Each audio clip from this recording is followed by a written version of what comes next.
हिंदू धर्म की विचारधारा, दुनिया के हर धर्म की विचारधारा कहती है कि सत्य सबसे जरूरी है, और भगवत कहता है सत्य का कोई मतलब नहीं है, सत्ता जरूरी है। इस बात की लड़ाई हो रही है हिंदुस्तान में। भाई और बहनों, सत्य और असत्य के बीच में लड़ाई हो रही है, और मैं आपको इस स्टेज से गारंटी देके कहता हूं, आप देखना, हम सत्य को लेकर, सत्य के पीछे खड़े होकर नरेंद्र मोदी और अमित शाह को, आरएसएस की सरकार को हिंदुस्तान से हटाएंगे। उनके पास सत्ता है, वो वोट चोरी करते हैं, देखिए आपके सामने पड़ा है, वो वोट चोरी करते हैं। 10,000 रुपए चुनाव के समय 10,000 रुपए वो देते हैं। उनके इलेक्शन कमिश्नर हैं, जिनके नाम अभी प्रियंका जी ने लिए, मैं भी ले लेता हूं, ज्ञानेश कुमार, डॉक्टर सुखबीर सिंह सांधू, डॉक्टर विवेक जोशी। याद रखिए, ज्ञानेश कुमार, सुखबीर सिंह सांधू, विवेक जोशी। ये जो सत्य और असत्य की लड़ाई हो रही है, इलेक्शन कमीशन बीजेपी के सरकार के साथ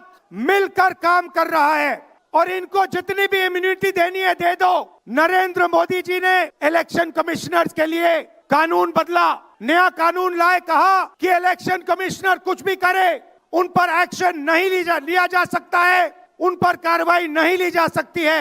मैं स्टेज से आपको कह रहा हूं, कांग्रेस पार्टी आपको कह रही है, आप मत भूलिए, आप हिंदुस्तान के इलेक्शन कमिश्नर हो, आप नरेंद्र मोदी के इलेक्शन कमिश्नर नहीं हो। और हम आपको साफ कह रहे हैं, ये जो कानून बना है, आपकी रक्षा करने के लिए कानून बना है, इस कानून को हम बदलेंगे, रेट्रोएक्टिवली बदलेंगे और आपके खिलाफ एक्शन लेंगे, क्योंकि हम सच्चाई की लड़ाई लड़ रहे हैं और आप असत्य के साथ खड़े हो। भाइयों और बहनों, हरियाणा से यहाँ लोग आए हैं, हाथ दिखाइए। ये देखिए, हरियाणा से आए हैं, इनके हाथों से चुनाव चोरी किया गया है। ब्राजील की महिला 22 बार हरियाणा की वोटिंग लिस्ट में दिखाई देती है। एक पोलिंग बूथ में एक महिला 200 बार आती है। बीजेपी के नेता यूपी से आकर हरियाणा में वोट करते हैं, उधर भी उनका वोट है, इधर भी उनका वोट है। लाखों डुप्लीकेट वोटर हैं। मैंने प्रेस कॉन्फ्रेंस किया, और ये जो 3 शख्स हैं, ज्ञानेश कुमार, सुखबीर सिंह सांधू, विवेक जोशी, इन्होंने कोई जवाब नहीं दिया। हमने एलिगेशन किया, हमने उनसे सवाल पूछा, हमें समझाइए, ब्राजील की महिला कैसे वोटर लिस्ट पे, एक महिला 200 बार क्यों आती है, एक घर में 500, 600, 700 वोटर क्यों मिलते हैं, उत्तर प्रदेश से बीजेपी के नेता हरियाणा में वोट क्यों डालते हैं, कोई जवाब नहीं मिला। और पार्लियामेंट हाउस में